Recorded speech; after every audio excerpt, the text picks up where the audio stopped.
Kamusta sa inyong lahat? Ako si Dr. Miguel Santos at ngayon ay susuriin natin ang paksang paano maibabalik ang lakas ng binti sa pamamagitan ng nutrisyon at tamang oras ng pagkain.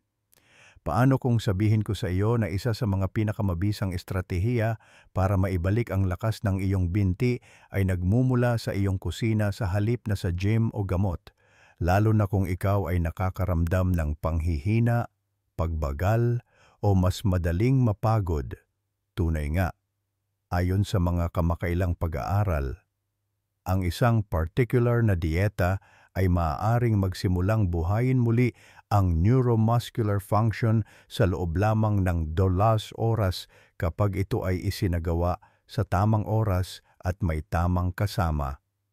Isang pag-aaral noong 2023 na inilathala sa Journal of Clinical Nutrition ay nag-aalok ng isang kamanghamanghang revelasyon. Ang mga taong mahigit sa 50 na kumain ng isang particular na uri ng masustansyang pagkain sa gabi ay nagpakita ng mga nasusukat na pagtaas sa aktibidad ng mitochondrial at muscle protein synthesis kinaumagahan.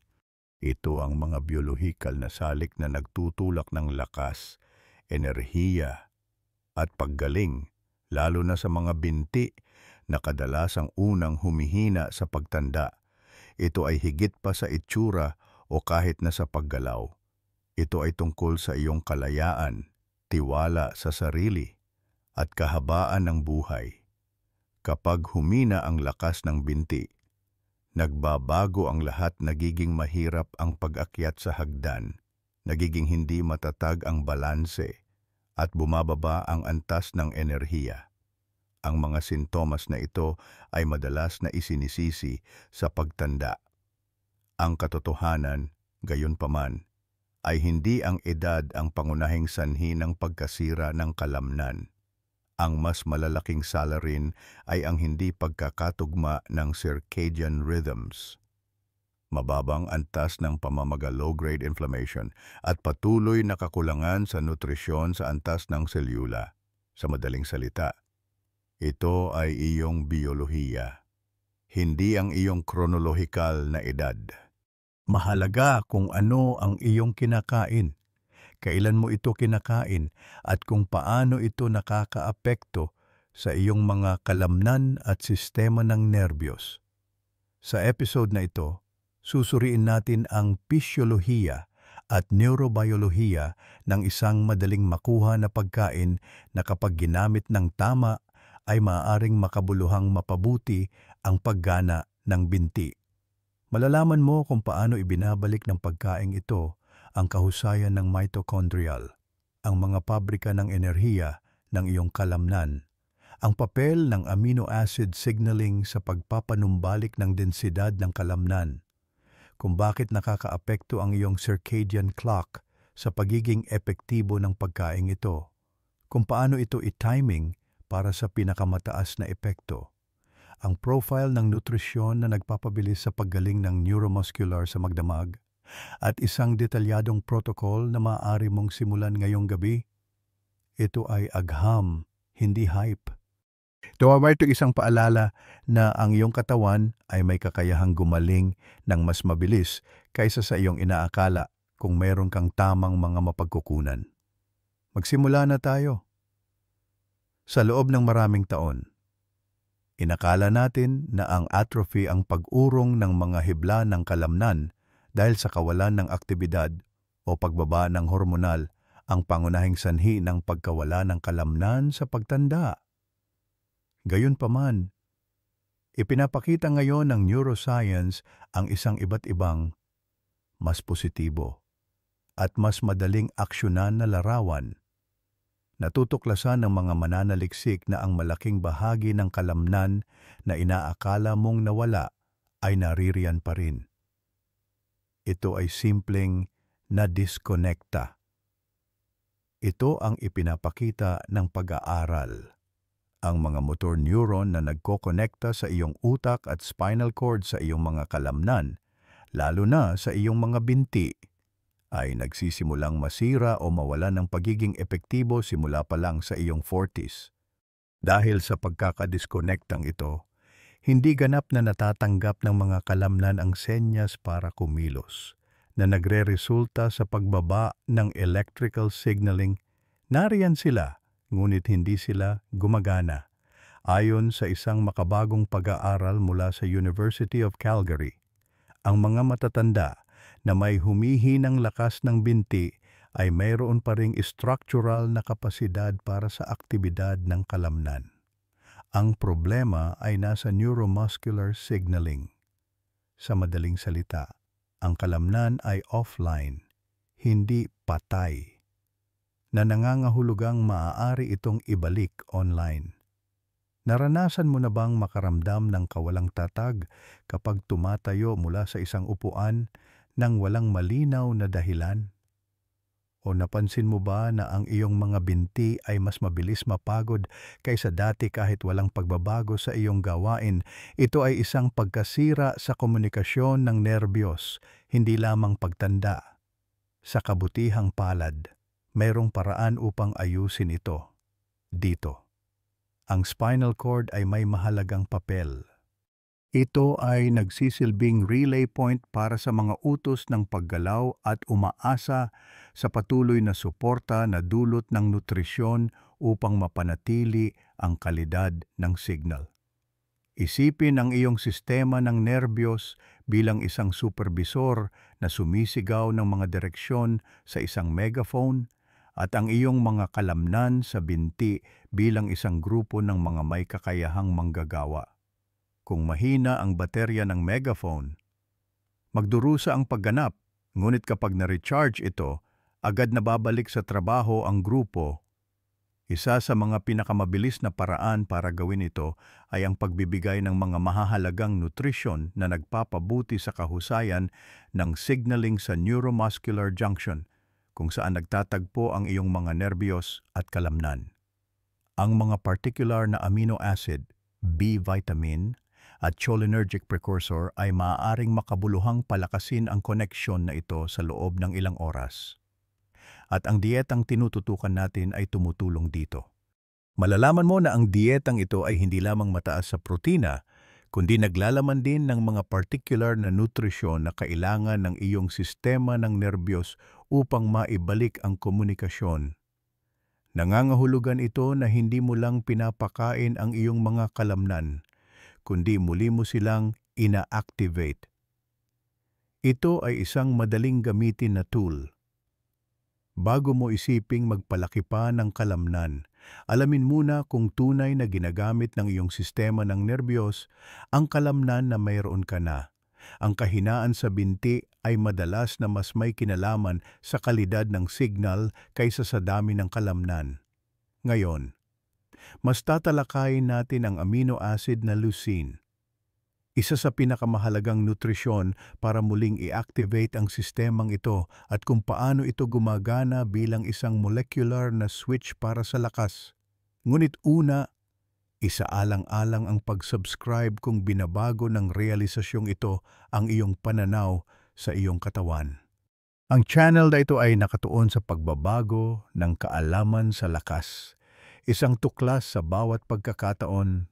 Pagkatapos kumain, ang iyong katawan ay nagsisimulang maghanap ng mga senyas, hindi lamang calories, kundi mga molecular na pahiwatig na nagsasabi kung ano ang susunod na gagawin.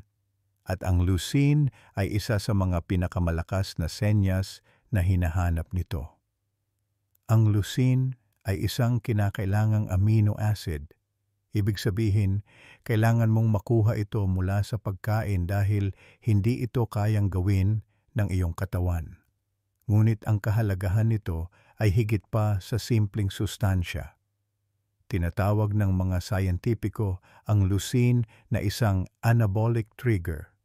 Ito ay nagbibigay senyas sa iyong mga selula na oras na para lumaki at mag-repair. Ito ang ipinapakita ng pag-aaral. Direktang pinasisigla ng leucine ang isang biolohikal na proseso na tinatawag na mammalian target of rapamycin mTOR para sa synthesis ng protina ng kalamnan. Ang prosesong ito ay gumagana bilang isang control tower. Isipin ang leucine bilang daliri na pumipindot sa internal na switch na nag-a-activate sa kakayahan ng iyong katawan na palakihin o ayusin ang tissue ng kalamnan, na siyang mTOR. Sa isang pag-aaral noong 2011 na inilathala sa Journal of Nutrition, ipinakita ng mga mananaliksik na kahit sa mga matatanda, ang isang solong pagkain na mayaman sa leucine ay maaaring makabuluhang magpataas ng aktibidad ng mTOR at mag-promote ng muscle protein synthesis. Mahalaga iyan dahil habang tumatanda tayo, ang ating mga kalamnan ay nagiging hindi gaanong tumutugon sa mga anabolic na senyas. Gayunpaman, kayang lampasan ng leucine ang hadlang na iyon. Sa katunayan, isa ito sa iilang nutrisyon na napatunayang kayang gawin ito sa loob lamang ng ilang oras.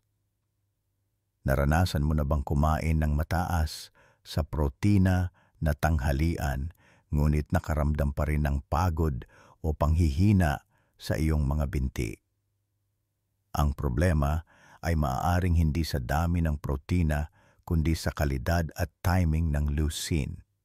Maraming matatanda nang hindi nila namamalayan ay kumakain ng sapat na protina para maiwasan ang pagkawala ng kalamnan, ngunit kaunting leucine lamang para mag-promote ng paglaki ng kalamnan.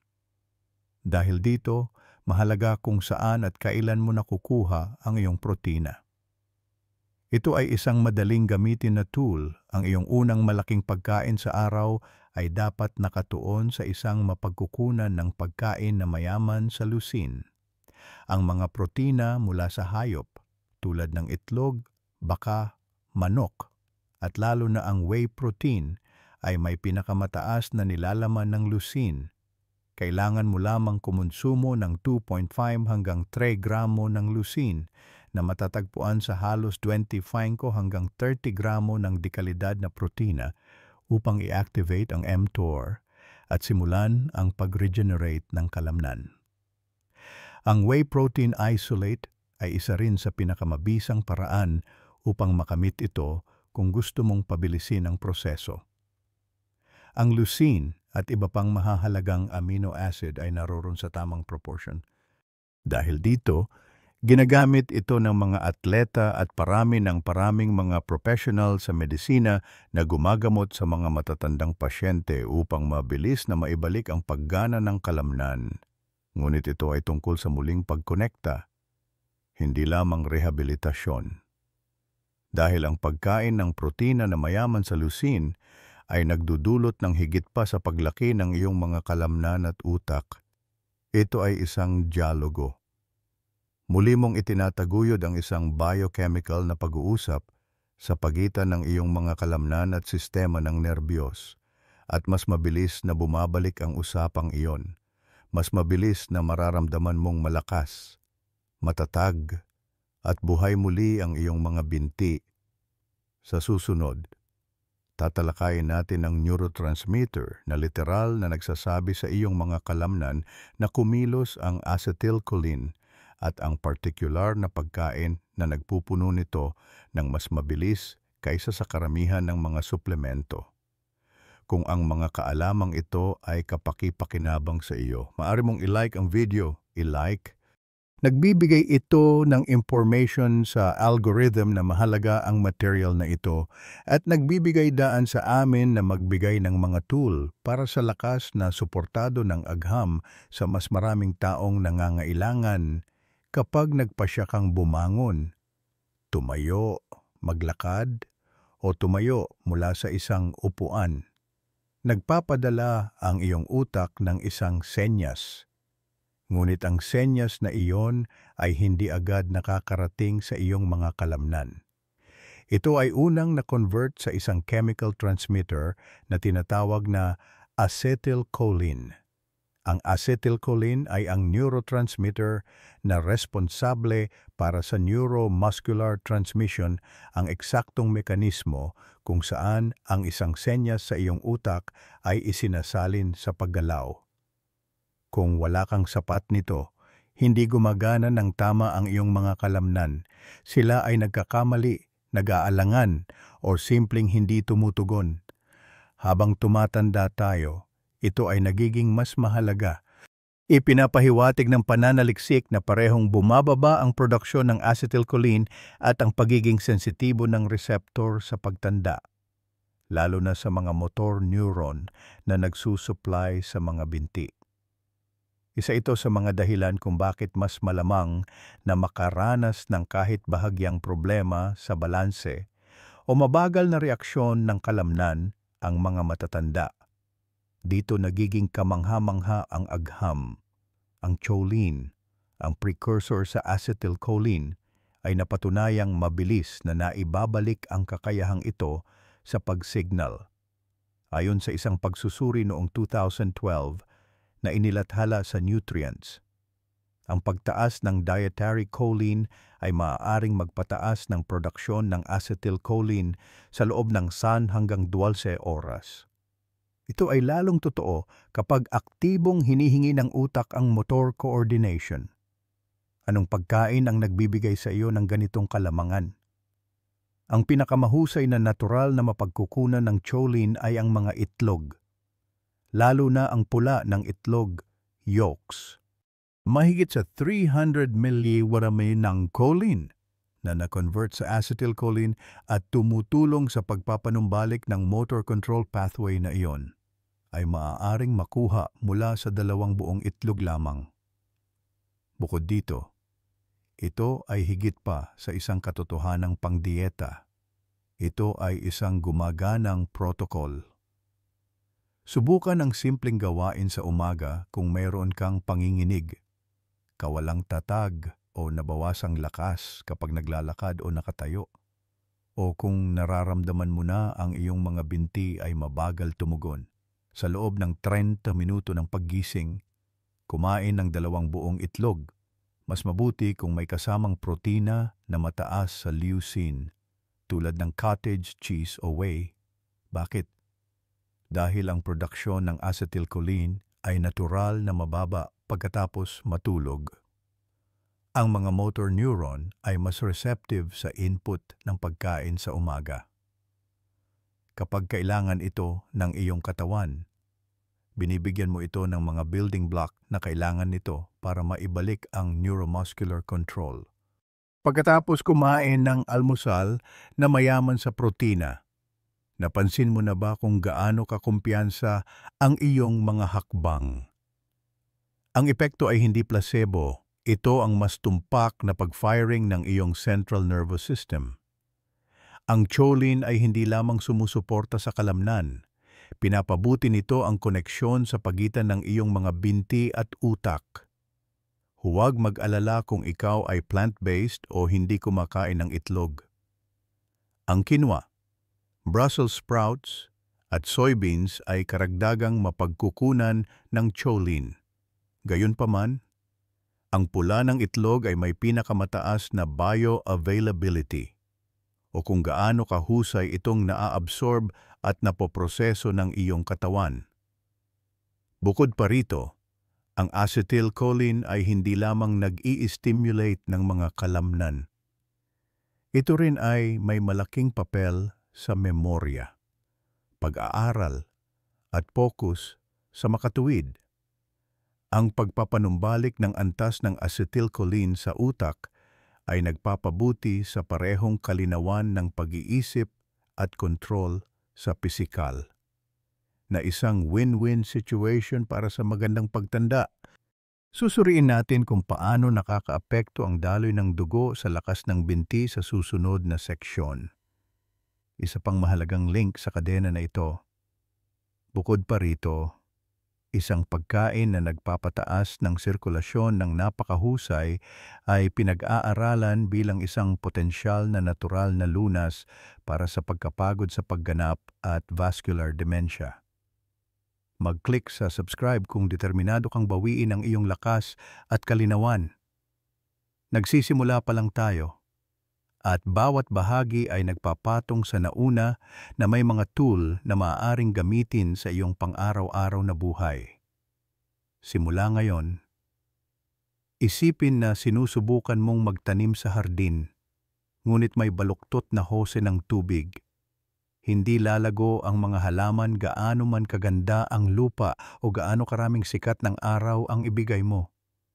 Sa loob ng iyong mga kalamnan, lalo na sa iyong mga binti, ito mismo ang nangyayari habang tayo ay tumatanda. Ang mga arterya at capillary na nagsusupply sa ating mga ibabang paa ay madalas na kumikipot at nagiging hindi gaanong tumutugon kapag ang daloy ng dugo ay nagiging limitado o hindi mabisa.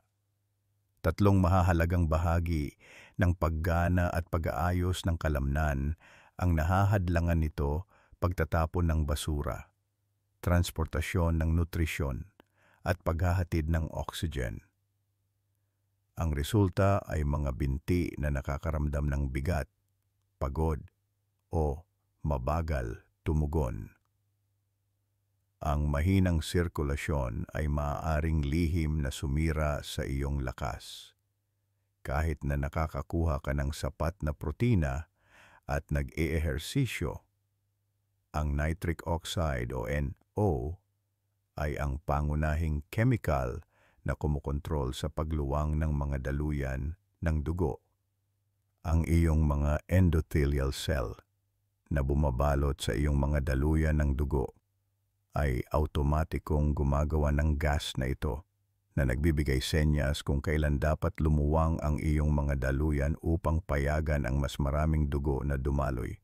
Ang kamangha-mangha, yung dietary intake ay may malaking epekto sa produksyon ng nitric oxide, at ang mga beet ay isa sa mga pinakamakapangyarihang natural na stimulant. Binabago ng iyong katawan ang mga dietary nitrate na matatagpuan sa mga beet, lalo na kapag sariwa o ginawang juice, sa nitric oxide. Ayon sa isang pag-aaral noong 2015, na inilathala sa Journal of Applied Physiology, sa loob ng ilang oras pagkatapos uminom ng beetroot juice, ang lakas ng kalamnan sa binti ng mga matatanda ay makabuluhang bumuti, lalo na sa mga fast-twitch fiber, na mahalaga para sa balanse at pag-iwas sa pagkahulog. Ito ay hindi maliit na pakinabang. Ang mga totoong pagsusuri sa paggalaw, mga pagsusuri sa bilis ng paglalakad, mga pagsusuri sa pagtayo mula sa upuan, at kahit mga pagsusuri sa pag-akyat sa hagdan ay nagpakita ng malaking pagpapabuti. Ito ay isang pangunahing tool na maaari mong gamitin mga minuto bago ka gumawa ng anumang pisikal na aktibidad. Uminom ng 250 hanggang 300 ml ng beetroot juice o kumain ng isa o dalawang katamtamang beet. Ito ay nagbibigay daan sa mga nitrate na simulan ang pagpapabuti ng vasodilation sa pamamagitan ng pag-convert sa nitric oxide. Gusto mo bang mas higit pa? Magdagdag ng dynamic stretching, isang lakad, magaang pagbibisikleta o 20 minuto ng banayad na aktibidad dito. Ang paggalaw mismo ay nagpapataas ng produksyon ng nitric oxide, lalo na kapag ang iyong katawan ay puno na ng dietary nitrates. Isipin ito tulad ng pagpapataas ng presyon at paghahanda ng hose. Ang ilang mga tao ay nag-aalala tungkol sa mataas na nilalaman ng asukal sa mga beet. Ngunit kapag kinain bago mag-ehersisyo, ang pagpapalakas sa pagganap ay higit na nakahihigit kaysa sa mababang glycemic load. Ang isang mapagkukunan ng protina o ilang mga gulay na mataas sa hibla ay maaari ding gamitin bilang isang buffer kung ang impormasyong ito ay kapaki-pakinabang sa iyo. Isaalang-alang ang pagiging isang subscriber. Malalim naming tinatalakay ang mga diskarteng nakabatay sa ebidensya tulad ng mga ito upang bigyan ka ng kapangyarihan sa halip na malula. Bawat video ay naglalayong magbigay ng kaalamang siyentipiko na maaari mong simulang gamitin kaagad upang makaramdam ng mas malakas, mas mabilis, at mas may kontrol sa iyong katawan. Tatalakayin natin ang pamamaga, isa sa mga pinakahindi nauunawaang bahagi ng pagkawala ng kalamnan, at kung paano maaaring patayin ng isang grupo ng pagkain ang mababang antas at pangmatagalang apoy na sumisira sa lakas ng iyong binti mula sa loob palabas sa susunod na seksyon. Ito ay naroroon na parang isang tuloy-tuloy na ugong sa background, kahit na hindi mo ito maramdaman. Ang tinutukoy ko ay ang talamak na pamamaga chronic inflammation. Ang talamak na pamamaga ay iba sa acute na nakikitang uri na sumusunod sa isang pinsala. Ito ay banayad, systemic, at pangmatagalan. Dahan-dahan nitong pinapahina ang paggana ng kalamnan sa paglipas ng panahon. Lalo na sa mga binti. Ito ang ipinapakita ng pag-aaral, ang talamak na pamamaga. Kahit sa mababang antas ay maaaring magkaroon ng negatibong epekto sa lakas ng kalamnan, koordinasyon at kakayahang mag-regenerate ayon sa isang pag-aaral noong 2020 na inilathala sa Journals of Gerontology. Ang mas mataas na antas ng mga inflammatory marker, particular ang C-reactive protein CRP at interleukin-6 IL-6, ay natagpuang malakas na nauugnay sa nabawasang mass at lakas ng kalamnan sa mga matatanda, kahit na ang kanilang pisikal na aktibidad at dieta ay mukhang sapat.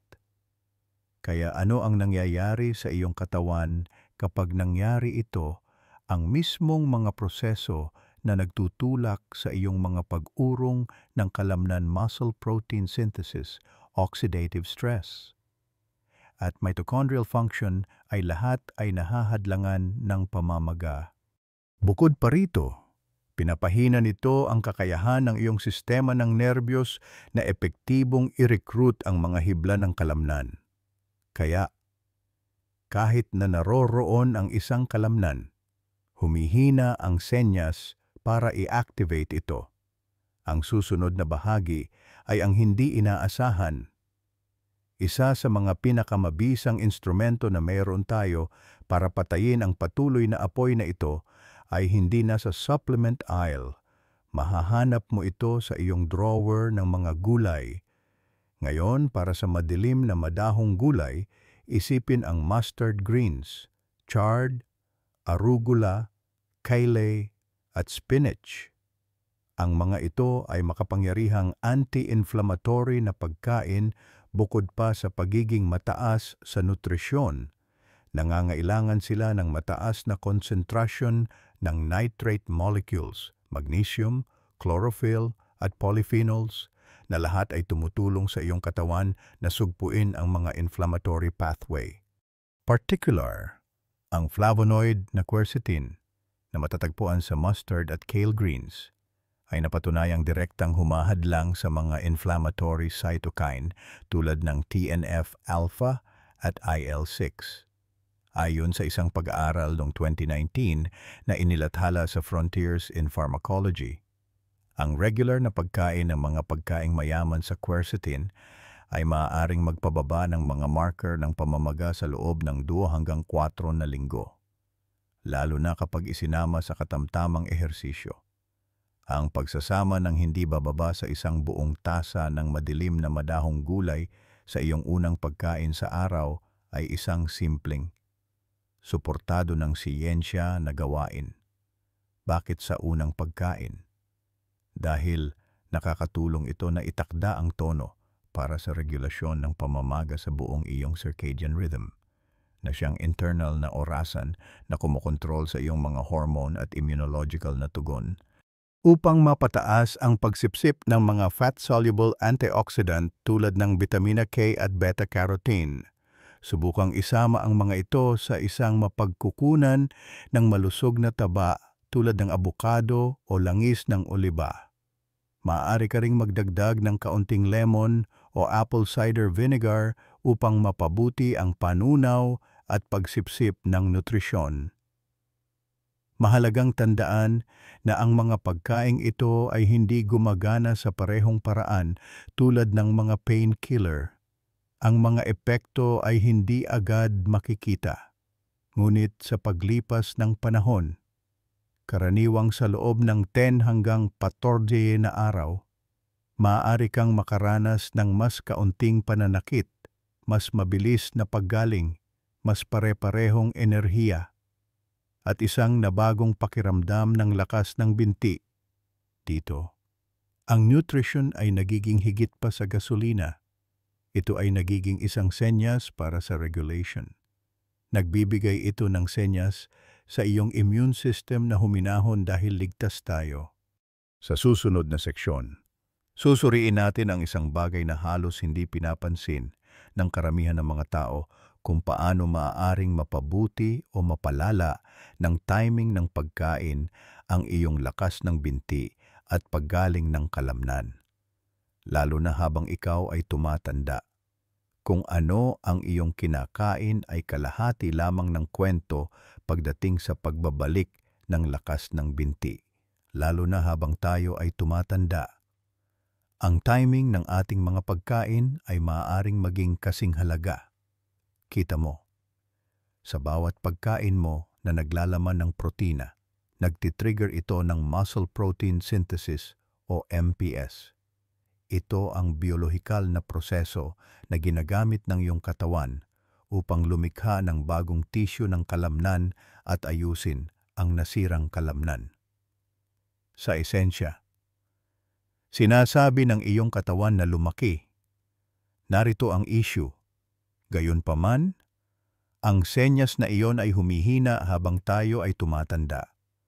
Ang iyong mga kalamnan ay nagiging hindi gaanong tumutugon sa dietary protein dahil sa isang kondisyon na tinatawag na anabolic resistance.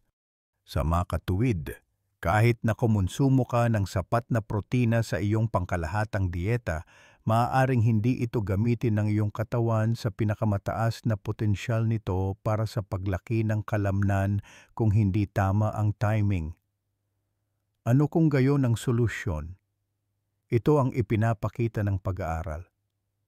Ang paglago at pagpapanatili ng kalamnan, lalo na sa mga binti at ibabang bahagi ng katawan, ay lubos na napapahusay sa pamamagitan ng pantay na pamamahagi ng mga pagkaing mayaman sa protina sa buong araw. Simula sa almusal, ang mga taong kumain ng halos magkakaparehong dami ng protina sa almusal, tanghalian, at hapunan ay may 25% na mas mataas na rate ng muscle protein synthesis kaysa sa mga kumain ng karamihan sa kanilang protina sa gabi. Ayon sa isang pag-aaral noong 2014 ng University of Texas. Bakit? Dahil bawat pagkain ay nagsilbing isang natatanging pampasigla para sa paglaki ng kalamnan. Nananatiling malakas ang senyas sa buong araw. Bukod pa rito, ang pagkain ng 30 hanggang 60 minuto pagkatapos maglakad o gumawa ng magaang ehersisyo ay maaring magpatindi sa epektong ito, lalo na sa mga matatanda. Ang time frame na kilala bilang anabolic window ay nangyayari kapag ang iyong mga selula ng kalamnan ay pinaka-receptive sa nutrition at may kakayahang mabilis na sumipsip ng mga amino acid upang ayusin ang nasirang tissue. Ito ay isang madaling sundin na protocol. Unang hakbang. Sa iyong unang pagkain sa araw, subukang kumonsumo ng 30 gramo ng dekalidad na protina. Maaaring ito ay isang mangkok ng Greek yogurt na may hemp seeds at cherries, o 3 itlog na may ginisang spinach at lentils. Ikalawang hakbang. Sa loob ng 1 oras pagkatapos gumawa ng anumang pisikal na aktibidad tulad ng paglalakad, stretching exercise, o magaang weight training, kumain ng isang pagkain o merienda na naglalaman ng parehong complex, carbohydrates at protina. Maaaring ito ay isang pagkain ng quinoa, beans at langis ng oliba. O ring ito ay isang smoothie na gawa sa protein powder at saging. sa pamamagitan ng pag-promote ng insulin, isang hormone na nagpapabuti sa pagsipsip ng nutrition. Ang mga carbohydrate ay tumutulong na mas epektibong dalhin ang mga amino acid sa iyong mga selula ng kalamnan. Ikatlong hakbang, huwag i-stack ang protina sa hapunan. Ipinapahiwatig ng pananaliksik na ang iyong mga kalamnan ay maaari lamang bumuo ng isang tiyak na dami ng protina sa isang pagkakataon. Karaniwang sa pagitan ng 30 at 40 gramo. Sa kabila ng tukso, naiimbak ang pinakamalaking pagkain para sa gabi. Ang natitira ay maaaring iimbak o i-oxidize para sa enerhiya. Kinakausap mo ang iyong mga kalamnan, pati na rin ang pagpapakain sa kanila kapag na-time at naipamahagi mo ng optimal ang iyong mga pagkain. Hinihimok mo ang iyong katawan na manatiling buhay, malakas at aktibo, at iyon ang pangunahing konsepto dito. Ang kalamnan ay isang metabolic organ na nagpoprotekta sa iyong sigla at hindi lamang para sa paggalaw. Pagsasama-samahin natin ang lahat sa ating konklusyon. Mula sa kahalagahan ng nitric oxide hanggang sa impluwensya ng nutritional timing. At bibigyan ka namin ng isang maikli at nakakaganyak na buod kasama ang isang madaling hakbang na maaari mong gawin ngayon upang mapabuti ang iyong enerhiya, lakas ng binti, at pangkalahatang kalusugan. Nagawa mo na ang pinakamahalagang hakbang, ang maging maalam. Kung nabasa mo hanggang dito, alam mo na ngayon na hindi isang pangarap lamang ang maibalik ang lakas ng binti kahit sa loob lamang ng 2 oras. Ang pag-alam kung paano makipagtulungan sa halip na labanan ang likas na paggana ng iyong katawan ay isang pisyolohikal na katotohanan. Balikan natin ng mabilis ang 6 na ideya na suportado ng agham na ating tinalakay. Ang nitric oxide. Ang molekula na nagtutulak ng daloy ng dugo sa iyong mga binti ay tumutulong sa paghahatid ng enerhiya, nutrisyon, at oxygen kung saan sila pinakakailangan. Ang mga kalamnan ay tumitigil sa paggana kung wala ito. Isa sa pinakamakapangyarihang natural na nitric oxide booster ay ang beetroot, lalo na kapag kinuha bilang isang concentrated powder sa loob ng ilang oras. Maaari itong magdulot ng kapansin-pansing pagpapabuti sa daloy ng dugo at paggana ng binti. Ang inner lining ng iyong mga daluyan ng dugo o endothelium ay mahalaga para sa oxygenation ng iyong mga kalamnan. Ang mga pagkaing mayaman sa nitrates, polyphenols, at antioxidants ay maaring literal na magpabago sa sistemang ito. Ang mga hibla ng kalamnan sa iyong binti ay partikular na madaling maapektuhan ng pagtanda. Gayunpaman, sila rin ay lubhang sensitibo sa mga pagkakaiba-iba sa input ng utak, daloy ng dugo, at nutrisyon. Dahil sa koneksyon ng bituka-kalamnan-gut-muscle connection, hindi lamang naiimpluwensyahan ng iyong dieta kung paano mo tinutunaw ang pagkain, kundi kung paano rin nag-i-interact ang iyong utak at mga kalamnan. Ito ay malaking bahagi dahil sa epekto ng beetroot sa mga mikrobyo sa bituka. Panghuli, ang timing ng pagkain ay nagpapanatili sa iyong makinarya sa pagbuo ng kalamnan na gumagana at tumutulong sa iyo na maiwasan ang anabolic resistance, lalo na kapag kasabay ito ng paggalaw. Ang karaniwang thread dito ay ang pagnanais ng iyong katawan na mag-regenerate. Ito ay idinisenyo upang umangkop. Ang pagbibigay dito ng tamang mga input sa tamang halaga sa tamang oras ang mahirap na bahagi. Narito ang kailangan mong gawin sa susunod madali, naiintindihan at mahusay.